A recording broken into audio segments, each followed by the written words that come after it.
Kay Bretz. Welcome to the What to Read podcast. And now tell me, who should read this book? I've really written this not only for sports crazy athletes. I mean, that's an obvious one because I'm a runner. But I've really written it for leaders in any area of their life. And in fact, anyone who expects more from life, and I'm referring to statistics you're probably more familiar than I am with, which is like 82% of employees are regularly stressed.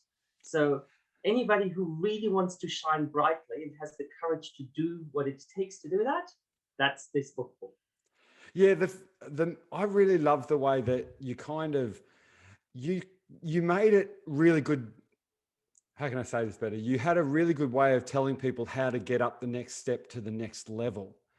And you got people really curious about doing that. Is that something that's been part of your life forever, or is that something that you kind of have facilitated through running? I think through running, I did learn about the difference of those kind of incremental gains, which we all like, and in any area of life, of another 1% here, another 1% there, versus really a step change. And that is getting to a completely new level. So through running, I've noticed that, and I think the stat which I'm still amazed by was that after almost 2 decades of long distance running, and I had been a good runner already, I managed to ramp up my performance within 18 months by 22%.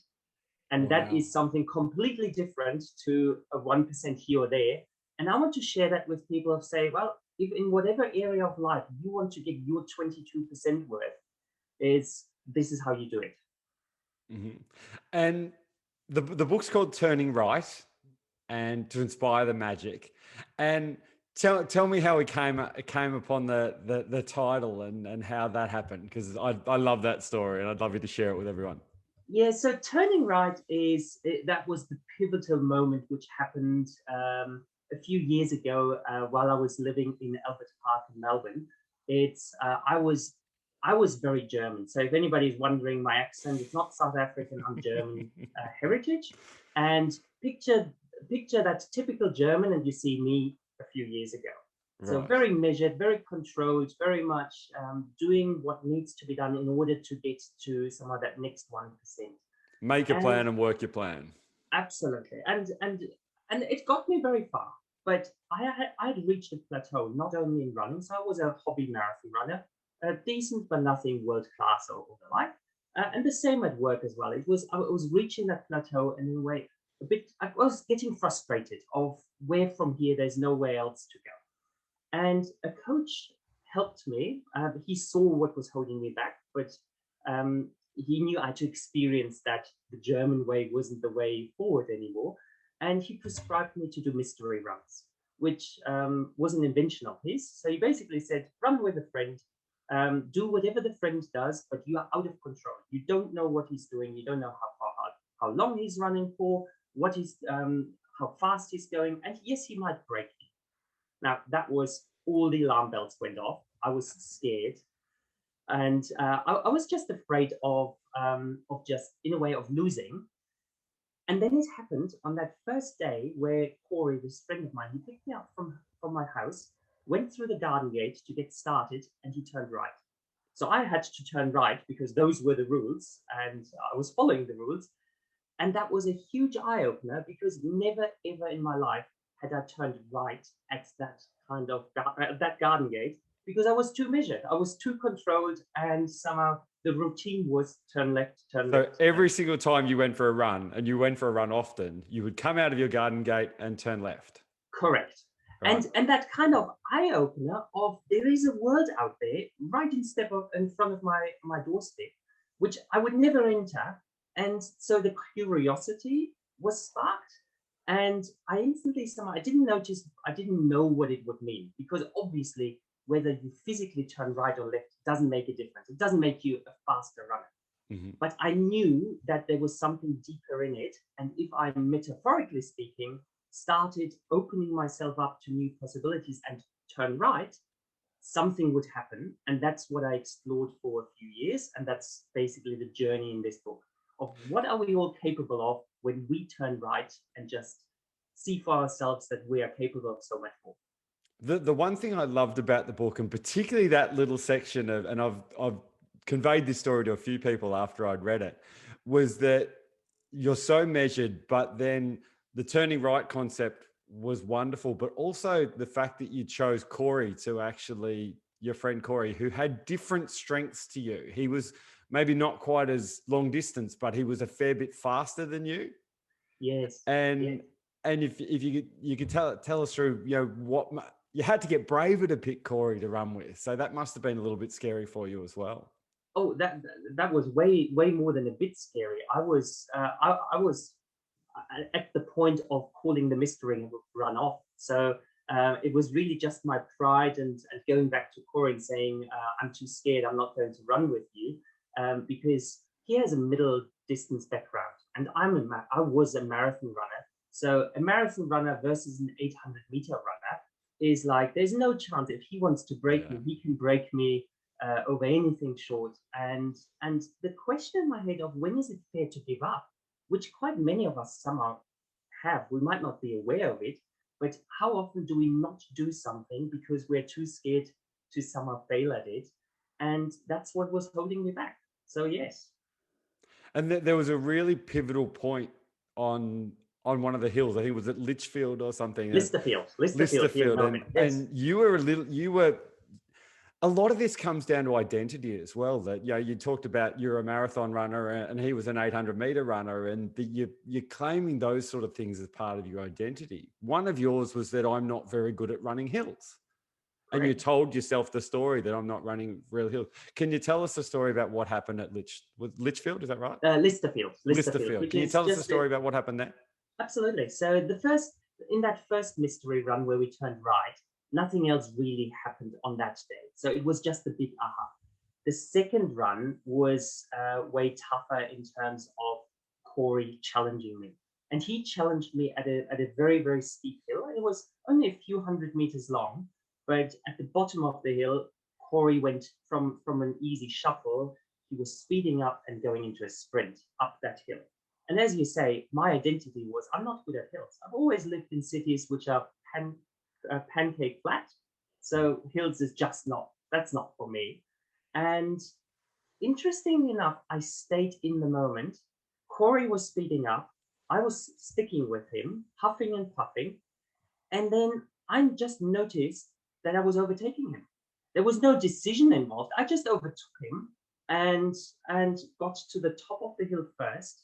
And somehow that was like, wow, did I just do that? It was just absolutely incredible and gave me so much confidence. And that was probably the moment where I just knew turning right leads to to completely new levels, because that was a turning right moment. It was like going left at my garden gate. I would never have challenged Corey on a sprint, and even less so on a hill sprint. So yes, we can do way more than we think we can. Yeah, wow. And was that your thing, your cue to sort of say, okay, I've got to find different things other than marathons that I want to do. I want to try ultra marathons and stuff. Correct. And take us through what happened after that. So it was really I knew to consolidate that idea of turning right. You don't just live turning right by one hill sprint up a hill. I mean, it's I needed way more. So I said, okay, instead of running another marathon and trying to shave off another minute or another few seconds of my personal best, I wanted to do something which is not about the result, but really about challenging myself. So I picked a huge race in outback Queensland called Big Red Run, 250 kilometers through the desert, off road, on sand, and I had no clue how I would ever actually manage to get to see the finish line, So because that's 250 kilometers. And that one was like almost like a marathon a day, wasn't it? correct. So it was a stage race where for the first 3 days you run a marathon each, then you run 32 kilometers or so. Day 5, when you're already exhausted, you have to run a double marathon. So we're talking now 84 kilometers to then round it off on the 6th day to get to the 250. So It's absolutely insane. it's one of the really weird things about reading this book. Like, to me, running a marathon is just ridiculous. Like, I'm a large human and have old knees and I don't run. And to run a marathon is ridiculous. And then to start talking about running 2 marathons on a day. And by the end of this book, which we'll get into a little bit later, you're running, sort of 260 Ks in a day, which is just ludicrous. Yeah. It's absolutely ludicrous that a human body can actually do that. And that's what I really wanted to convey with the book. It's not about the running as such. This book is not for runners.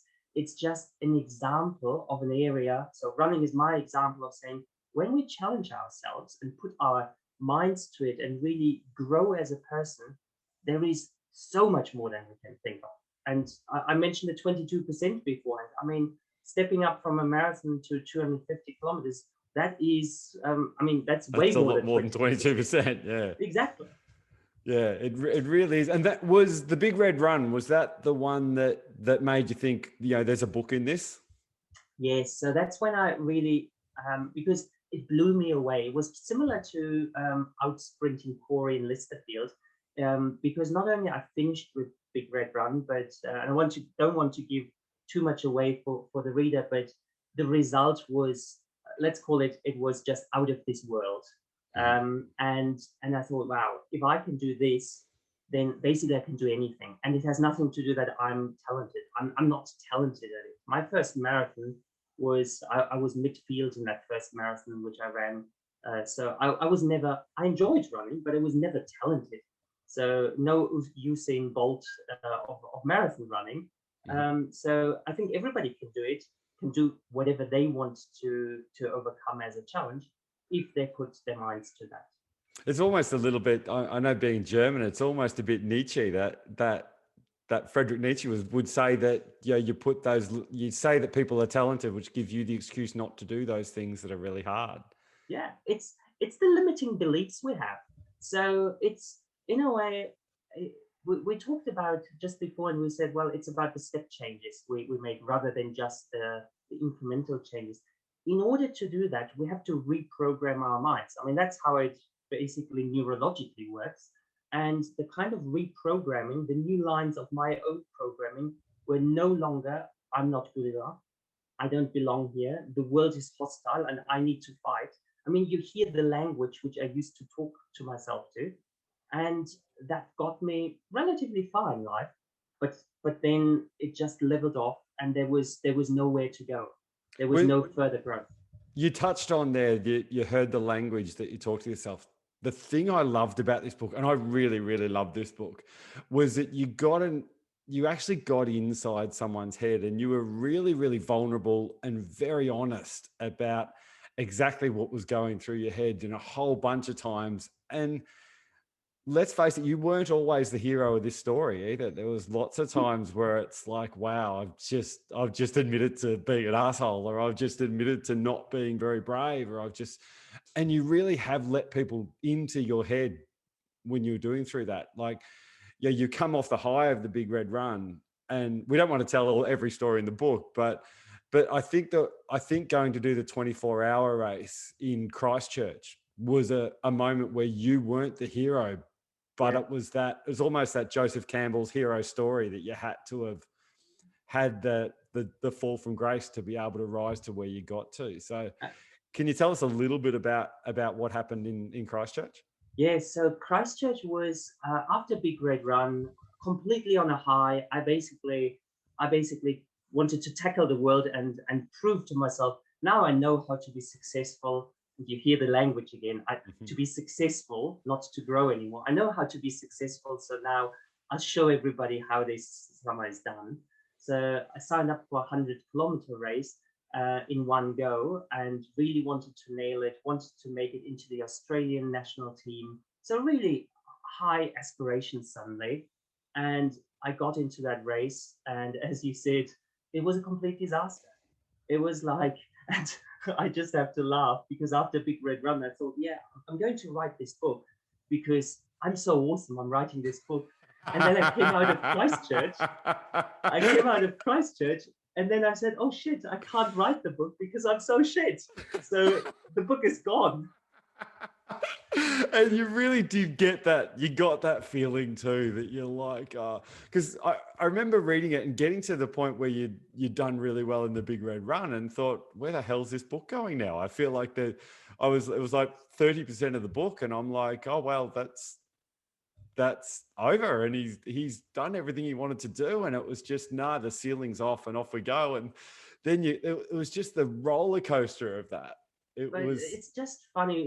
You mentioned Campbell with his hero's journey. It's just funny how that actually plays out in all of our lives. I think if we pay attention, it is after a big high, it is not uncommon to fall deep.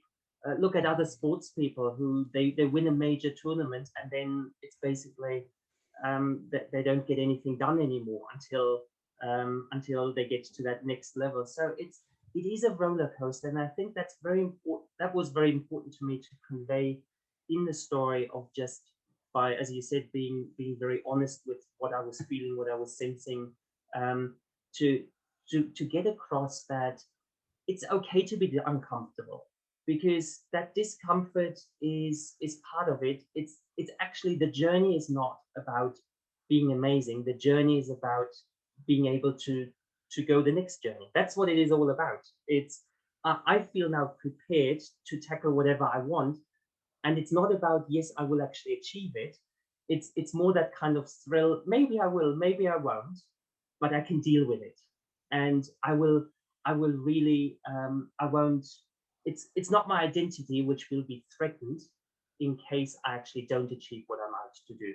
Yeah. And that's new for me. Absolutely new. I think that's new for everyone. But one way you did that, which I really loved, is and I'm a massive fan of alter egos. I have an alter ego. His name is Carlos, and he's a wonderful, wonderful dude. And Carlos is curious, creative, and generous. And when I'm being Carlos, I'm being curious, creative, and generous. You did it in a slightly different way. You had like an alter ego and a nemesis. Can you describe that? And you gave them characteristics about what they do. Can you describe those for me?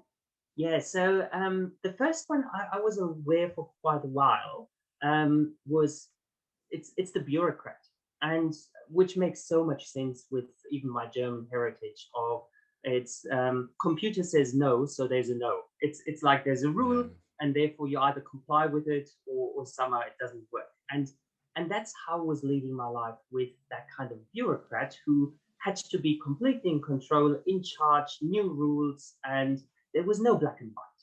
Very simple. But it doesn't really get me anywhere.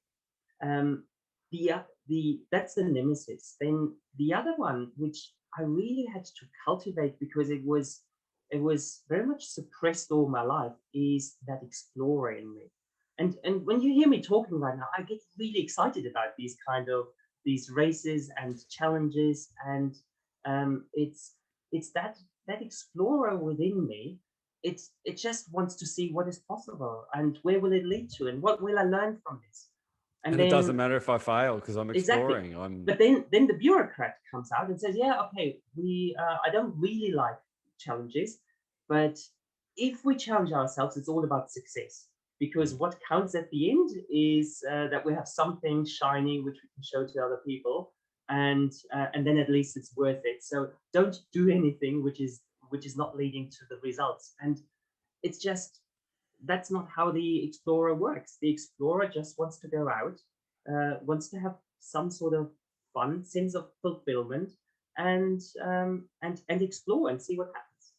and I think the beauty of the alter ego effect in itself, but the way you did it, it's almost like those old cartoons with the devil and the angel sitting Mm, on people's shoulders, and you had the explorer and the bureaucrat there, and one you went to naturally.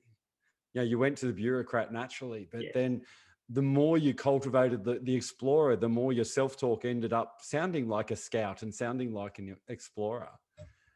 Yeah, it's I think once I noticed that the explorer actually had a chance of getting his way, that was really, that boosted the journey, because, as you say, there is a default, and when the bureaucrat is so strong for decades in our lives, it's hard to not listen to him, because it feels true when he says, "Well, Kai, you're not capable." That's the bureaucrat saying Mhm. that just to keep me safe. it feels true. It's not about the rational argument. It's like I can feel it in my body. It's my shoulders shrug. It's everything gets intense, and it's like getting past that takes it takes courage. Yeah, and I think for someone that wants to read a book about change and wants to read a book about almost talking effectively to themselves. I know that Mhm. and I think that's, for me, that's what this book does. It actually teaches you how to have conversations with yourself that actually help. Another friend of mine wrote a book called New Man Emerging, and his thing in it was, you're making shit up most of the time, so you may as well make up shit that helps. I love it. And I really like that. And you personified that, because there were times when your bureaucrat would be telling you you couldn't do something, and the explorer says, "No, bugger that, I'm going to do it."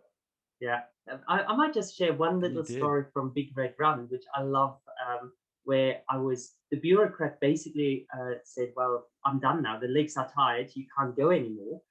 Which is where you say it's not even making shit up. It makes sense that when you've run more than a marathon and you're on sand and you know Mm. you have to run more than 100 kilometers still, it's like you're tired, and it all makes sense. And then there was that voice in my head which just told me, Kai, it's all good, you are growing desert legs. It came out of nowhere. It didn't make any sense, but I embraced it. And I just knew, okay, my legs are transforming. They're hurting because they're transforming. And and in a little bit of time, I will be fine. They will be adjusted to running through sand and the desert, and everything will be fine. And as you say, if you make stuff up, you might as well make stuff up, which actually helps. And it did help. Yeah, you made up desert legs. Yeah. You've coined a new phrase for people that are running in soft sand, and it was beautiful to actually go through that journey with you, and the fact that you were so vulnerable about the thoughts that weren't helping, and the thoughts that were perhaps holding you back, which was great. And anyone who actually wants to have those transformations, that's where this book comes alive. But you also went fairly deep on some of the things that have been ingrained from your childhood and stuff Mm. like that, which I'm not sure that would have been your intention when you started the book, was it? And how was the wrestle in your head about whether to include some of that stuff or not? No, so absolutely, it wasn't my intention at the beginning. It's when I started writing the book, I wanted to write a hero book. I wanted to tell the world how great I was, and we wouldn't be sitting here if I'd written that book. I know that. So I gave it. It took me a long way. So I was curious. So I noticed that I had these limiting beliefs. So I got to those beliefs in the journey of saying, well, why am I believing that I'm not good enough? Why do I believe I don't belong into a national team? Why is the world hostile? Like, where is that all coming from? Because I'd seen myself as an optimistic person, and it didn't really suit somehow my identity in a way, but I truly had those beliefs and just digging into them. So there was a bit of soul searching, and I just noticed, yeah, it does come from childhood, and it comes from the way I grew up, and somehow that was very confronting of just saying, well, I grew up in a very violent household, so certainly not easy times growing up, and Your dad's and go-to way of dealing with his problems was to be aggressive and to be violent. absolutely. So I copped a lot, and we're not talking just a little slap. So it was real violence involved, and obviously I'd somehow I thought I've gotten over that, and somehow that's the past, and that's where it is. But those beliefs in terms of me myself making myself small, that's where it was rooted. It's the kind of it's the protection mechanism, and it worked all my life. It was all I could somehow do is make myself small, and and and then well, there are further stories with family. I don't want to share all of them, but it's I noticed that kind of linkage where you say that's 30, 40 years ago, and it still drives my life unless I choose a different way. And that's probably the positive message in all of this, which is pretty serious in a way, is we can choose a different way, but there is reprogramming involved and saying, okay, let's get past it. And how do I integrate that kind of trauma and move on?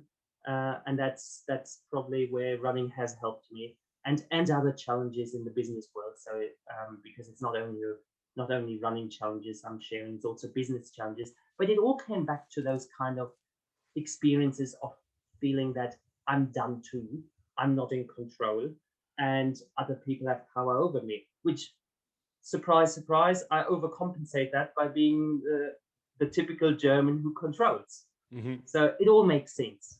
Yeah, it does. It does. I don't want to go into any more of that because it's one of those parts of the book that when you read it, it really is quite emotive, some of this stuff. So I don't want to sort of tell people the story of how all of that went. But if for anyone that wants to read a book about transforming and about being curious about, you know, the building blocks that have got them to where they are, this is one of those books that does that. You just happen to use the platform of running to tell the story, but it's just not a running book. It's a book about getting better at your business. It's a good book about, so I think just a book about self-awareness. Would you agree? Oh, absolutely. It's self-awareness, and in essence, it's that realization of what got us here just will not get us much further. Yeah. That's what it is. If you want to, you might get a few 1%ers here and there. Great, take them. I don't want to belittle them, but if you really want to step onto to a next level, that's when, in a way, I've experienced, you have to turn right. You just have to choose a new path which you haven't walked before, and that's exciting and scary at the same time. Yeah, it is. It really is, because it's, yeah, you got the couple of points I really got out of it were the getting comfortable with discomfort and the always looking for another option. They were the two big points that hit home with me. So after all of these amazing challenges that you did in the book, what's another one that's on your horizon? What's something else you're thinking about doing? So the next one, which really excites me, it's called the Claw, and that's a race in New Zealand, in Rotorua, in September. So obviously the big disclaimer, who knows whether as a Victorian I will make it in September to New Zealand, I don't know, but I will be prepared for it. And what excites me about it is the race exists for 7-8 years and nobody has finished that one to claim the trophy, which is a claw. So it looks like a claw. Right. What you have to do, it's a 5.5 kilometer loop on trail, and a little bit hilly. So there's some elevation in it. And you have to run just over 200 kilometers within 24 hours. So it's 203 kilometers within 24 hours. And so far, nobody has ever done it, because you either go out too fast and then just crash, or you don't go out fast enough and then don't make it. So what tends to happen is that everybody pretty much gives up around that 14-15 hour mark.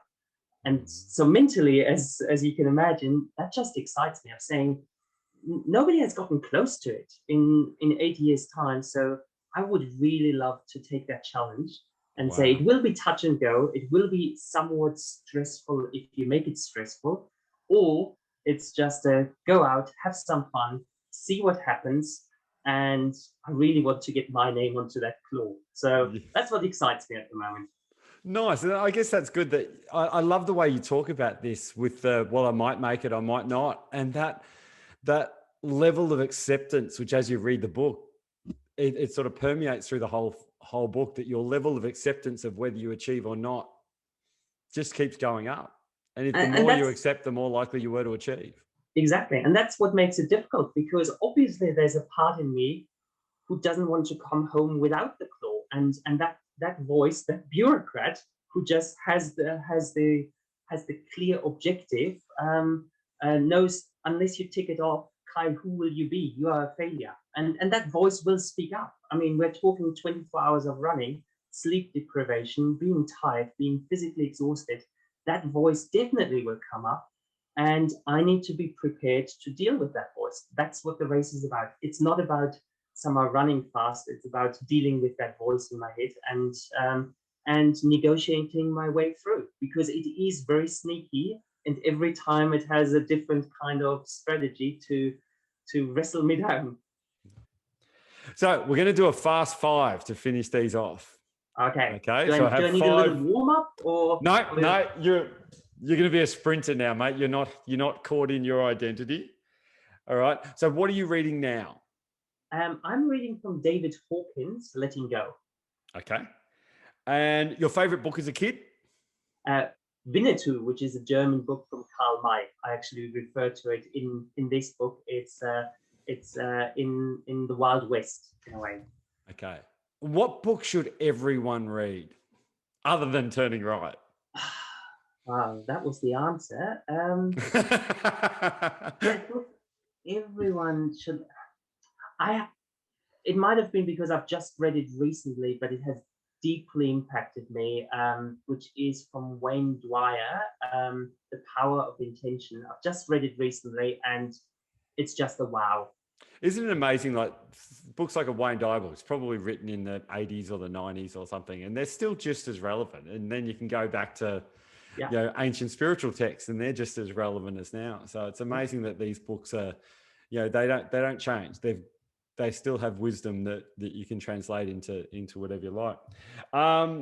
What would your autobiography be called if it wasn't Turning Right? So let's say we're going to write. This is a memoir, so I think I don't think I need to write an autobiography, but what would it be called? I've used all my wordings to inspire them. I think Turning Right's probably it is an autobiography, I guess, or a memoir. This one, so I guess it's a memoir, but yeah. All right, last one, and this one's really important. If there was one sentence that you could take away from this book, what would it be? It's don't settle for who you think you are. I don't think I've written that as a sentence, but that is pretty much. That's the essence of the book. It really is, isn't it? It's don't settle for. I think the key word there is think. Yeah, it is thinking. Is this who you think you are? No, it's not. You have the ability to turn right. You have the ability to have another option. You have the ability to challenge yourself and grow an identity that you didn't know you had. And that was my big takeaway from it as well. And it was an exquisitely written book. I loved it. And it's not about running. It's a bit like Lance Armstrong. It's not about the bike, or except without the drugs and the lying. But it was a fantastic read, which I thoroughly enjoyed, and I can't recommend it enough to anyone. So, Kay, thank you for coming on the What to Read podcast. And if anyone wants to get out there, we'll have the links in the show notes of where they can find Turning Right. But thank you very much for coming and chatting to me today. Well, thanks for having me, and thanks for your very kind words. Cheers, mate. So.